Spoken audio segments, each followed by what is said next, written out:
Olá, bom dia a todos.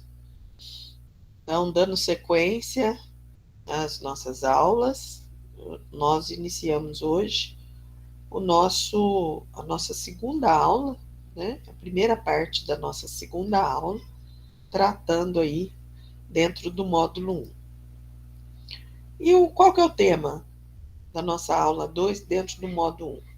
Módulo 1, revendo, né? O módulo 1, ele trata das causas e consequências da escravidão negra no Brasil. E na nossa aula 2, a gente vai trabalhar um pouquinho, vai discutir um pouquinho da abolição inconclusa à exclusão social contemporânea. Então, na aula 1, nós vimos como se constituiu essa ideologia da inferioridade das pessoas negras, com objetivos econômicos, que essa ideologia, essa economia, essa cultura construída com base na escravização das pessoas, ela reverbera até os dias de hoje. Então, hoje a gente vai entender um pouquinho mais essa linha, né? Como que isso nos traz até os dias de hoje, né? Então, vamos começar aqui com uma reflexão. Por que a liberdade formal não significou justiça social? Nessa aula a gente vai ver aqui alguns dados estatísticos que vão nos mostrar que a exclusão no nosso país ela tem cor. Os assassinatos pelo Estado no nosso país têm cor. A pobreza no nosso país tem cor. Então a gente vai entender um pouquinho melhor como que se dá essa construção até os dias de hoje, né? Então eu tenho aqui a Lei Áurea assinada, uma notícia do repórter do jornal Brasil Livre da época, em que fala da lei de libertação dos escravos. Mas por que isso não surtiu efeito? Veja, o que parece óbvio para muitos de nós não necessariamente é óbvio ou quer ser enxergado por grande parte da população brasileira. E é em cima disso que a gente vai construir aqui o nosso conhecimento. Então, a lei assinada em 13 de maio de 1888 foi uma lei assinada sem medidas de inclusão. Não se pensou em momento algum o que fazer com aquele contingente de pessoas recém-libertas.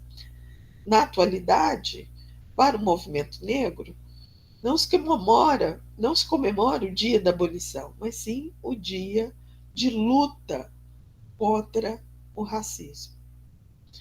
Nenhuma reparação econômica, acesso à terra ou educação. Inclusive, foi determinado pelo governo federal, na época Nilo Peçanha, que os registros, toda a documentação, fosse incinerada, para que não houvesse nenhum pedido de reparação, indenização por parte dos negros recém-libertos, dos escravizados recém-libertos. A falsa ideia de liberdade plena. Veja, ninguém é livre sem saneamento básico, sem comida, sem moradia, sem educação. A pobreza extrema torna as pessoas refém dessas condições e se torna nada mais do que uma luta pela sobrevivência, uma luta para existir, uma luta para estar vivo. Segundo Kabengele Munanga, a abolição libertou os corpos, mas não integrou essas almas à sociedade. Vamos entender um pouquinho do contexto e da dinâmica política que se deu em 1888. Veja, a abolição não foi um ato isolado, né? A lei que aboliu a escravatura no Brasil, ela não foi um ato isolado. Ela é consequência de vários movimentos sociais que antecederam a assinatura da lei. E os próprios abolicionistas, muitas vezes, são desconhecidos do próprio público, do brasileiro médio. Então, a Lei Áurea, assinada em 13 de maio, extinguiu formalmente, juridicamente, a escravidão no Brasil, mas foi resultado de um processo gradual, onde outras leis, né, Lei do Ventre Livre, em 1871, e Lei dos Sexagenários, e de pressões políticas e econômicas, né? Então, foi um resultado do movimento abolicionista, de movimentos políticos e econômicos dentro e fora do Brasil, que levou à assinatura da lei. A abolição ocorreu sem que o Estado entregasse um programa público de integração social dos libertos. Não houve esse programa. Simplesmente vocês estão livres, vocês estão aí com o céu como teto, e vocês se virem. Não houve política de distribuição de renda, de terra, de criação de programas para capacitar profissionalmente essas pessoas, até porque quem conhecia, né, numa economia basicamente agrária, quem conhecia sobre os ciclos das plantas, a forma de trabalhar, de plantar, de colher, eram os próprios escravizados. Né? Mas não foi lhe negado o direito à terra, eles não tinham direito à terra. Né? E criação e nem programas públicos de escolarização destinados prioritariamente aos ex-escravizados, em sua grande maioria analfabetos. Gente, eu estou falando de 1888. Portanto, nós não temos nem 150 anos. Né? Ou seja, um período muito curto ainda que eu tenho, reverberando na nossa sociedade os efeitos desses 380 anos da escravidão no Brasil. Dois fatores explicam, em parte, essa ausência. A relutância das elites agrárias. Por quê? Porque escravizado para ele era um bem, era um patrimônio, era uma coisa que ele possuía de valor econômico. Então, a elite agrária da época queria o quê? Indenização do Estado. Né? Explorou mão de obra escravizada por 380 anos e, ao serem libertos os escravos, a elite agrária queria indenização do Estado. Ou o Estado me indeniza, ou eu não vou abrir mão dessas minhas coisas, desses meus patrimônios, desses meus objetos. Então, a relutância das elites agrárias em arcar com os custos de qualquer forma que alterasse o modelo fundiário e a própria fraqueza e instabilidade política do império nos seus anos finais, com as elites buscando outras estratégias, por exemplo, a atração dos imigrantes europeus para o trabalho assalariado. Então, o que eu tenho em termos de consequências? Né? Uma abolição sem cidadania. A liberdade concedida legalmente, mas sem os meios econômicos, permitiram a transformação, que permitiram a transformação de condição de vida da população negra. Ou seja, eu os libertei, mas não dei meio nenhum, condição nenhuma. A transição ocorreu em um contexto onde instituições públicas pouco ou nada ofertaram para garantir direitos básicos aos libertos. moradia, saúde, educação, direito à terra, alimentação. O resultado foi a continuidade de formas de exploração e vulnerabilidade, emprego precário, servidão por dívida, trabalho sazonal. Olha só, 135 anos da Lei Áurea, Brasil resgatou 1.201 trabalhadores em condições análogas à escravidão. 2023. Vinícolas pagarão 9.661 em indenização a cada trabalhador resgatado em condição de escravidão, Rio Grande do Sul, 2023. Acusados de manterem mulher em situação análoga à escravidão viram réus, 2022. Esse caso aqui é muito emblemático, porque essa senhora foi para casa dessa família, aqui em Minas, não, perdão, no Espírito Santo, com 9 anos de idade, como babá, e foi resgatada só em 2022. Ela tem mais 40 anos de idade. Ou seja, aquilo que a gente falou ao final da aula 1, se a gente não compreender que a nossa estrutura como país foi fundamentada, tem os seus pilares com base na escravidão dos povos africanos, a gente não consegue entender a dinâmica desse país.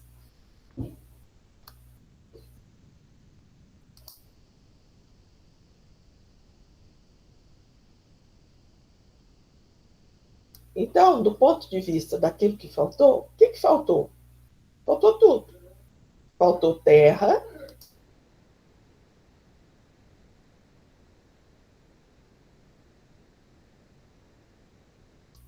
não houve distribuição de terra aos ex-escravizados como forma de autonomia econômica.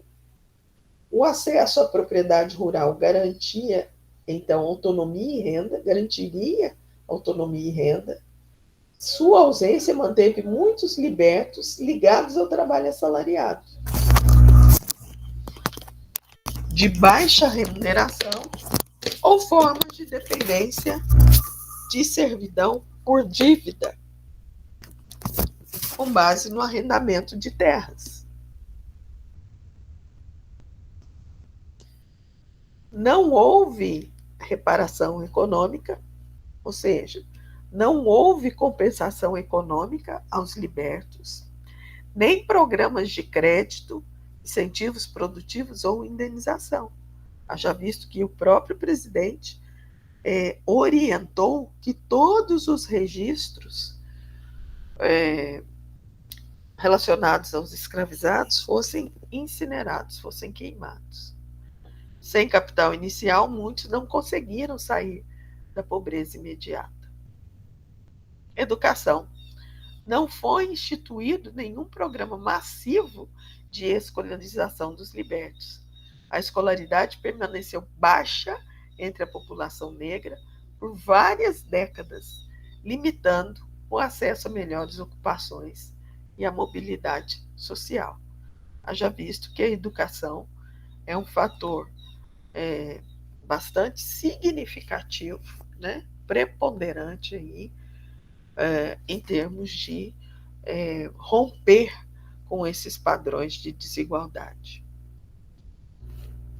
E o que eu tenho dos efeitos de médio e de longo prazo, ou seja, que está aí perpassando nas estruturas da nossa sociedade até os dias de hoje, né? Reproduziu-se uma desigualdade intergeracional. A ausência de bens, terra, capital e educação comprometeu as oportunidades para gerações seguintes. Então, se você olha, né, as atividades mais precarizadas, as atividades de menor renda, né, as atividades informais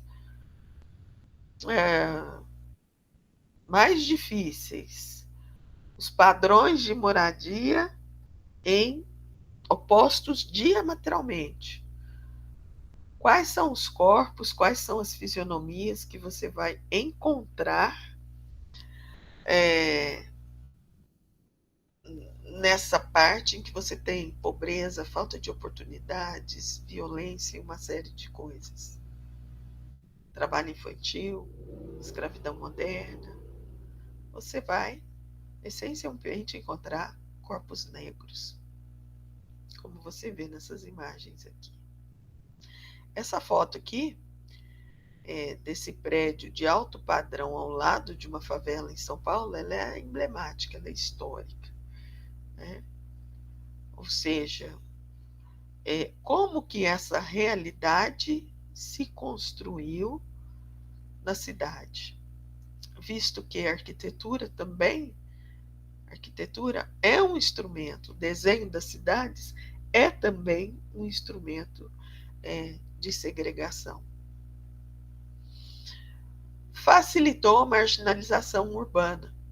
Muitos ex-escravizados migraram a centros urbanos onde encontraram moradia precária, processos que contribuíram para o surgimento de favelas e empregos formais.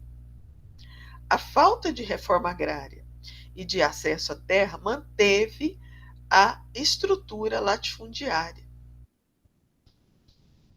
e concentração de renda no campo, né? Então, eu quero mostrar para vocês aqui um pequeno vídeo onde o autor do conteúdo, né, ele fala justamente dessa glamorização da favela, que é justamente só mais um instrumento para manter as coisas do jeito que estão. Eu vou modificar aqui, só um minutinho.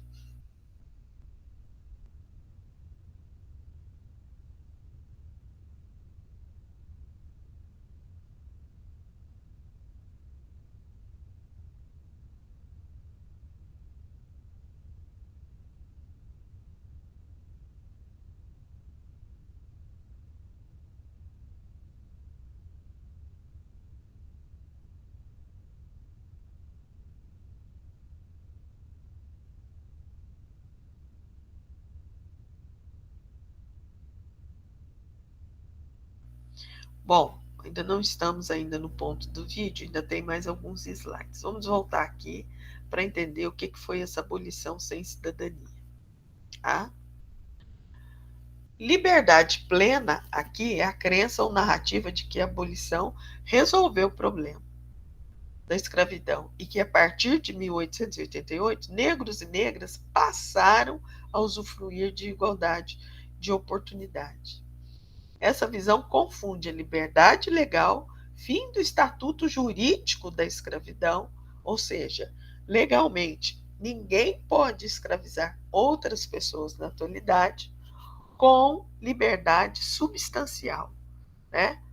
Condições materiais e sociais que tornam possível viver com autonomia, ou seja, ações concretas que pudesse oferecer para essa população a possibilidade de viver com autonomia. A liberdade formal, sem políticas públicas e sem a alteração das estruturas econômicas e sociais, traduz-se na prática em uma liberdade limitada e muitas vezes ilusória. É uma ilusão achar que corpos negros empobrecidos, com trabalhos precarizados, possuem liberdade para ascenderem, seja socialmente, seja culturalmente, seja economicamente. Isso é ilusório. As pessoas, em sua grande maioria, ainda estão no estágio em que precisam garantir o mínimo para sobreviver. E muitas vezes sem o aparato do Estado ao seu alcance.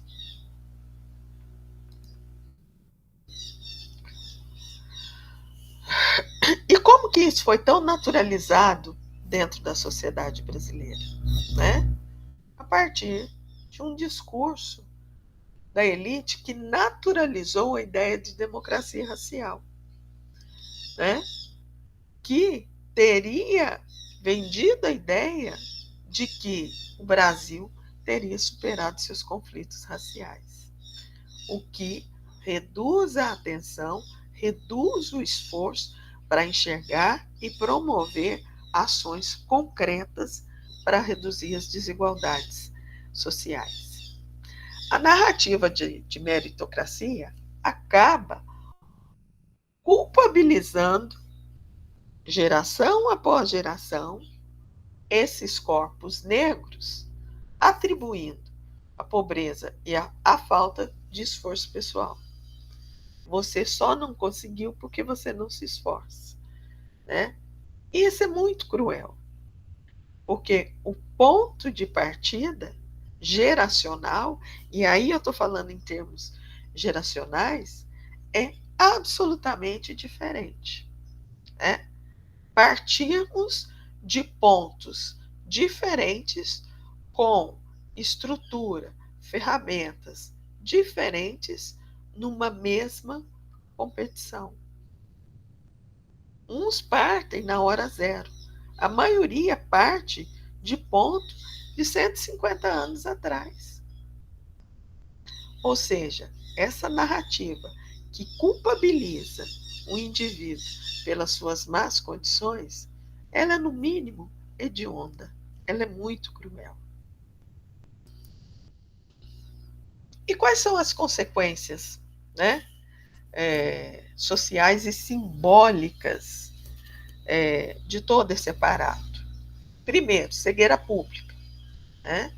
Então, dificulta que a sociedade reconheça as ações afirmativas, a reparação, a reforma agrária, programas educacionais específicos para atender esses déficits geracionais, que nós podemos chamar de cegueira pública, tá? Estigmatiza populações negras que passam a carregar o estigma do fracasso, da inferioridade, naturalizando a discriminação em seleção de emprego, acesso à educação e tratamento judicial. Atraso nas respostas institucionais. Ou seja, quando os problemas são vistos como individual e não estrutural, a resposta do Estado tende a ser punitiva ou paliativa, e não que crie as condições concretas, né, para que seja redistributiva e transformadora. Então, nesse ponto, né, antes que a gente passe para a próxima etapa, que é entender o projeto de exclusão, né, como ele se desenhou, esse projeto de exclusão dentro da sociedade brasileira, eu vou interromper aqui e, em instantes, a gente começa a segunda parte da aula 2 desse módulo, em que a gente vai tratar do tema desse projeto de exclusão da sociedade brasileira.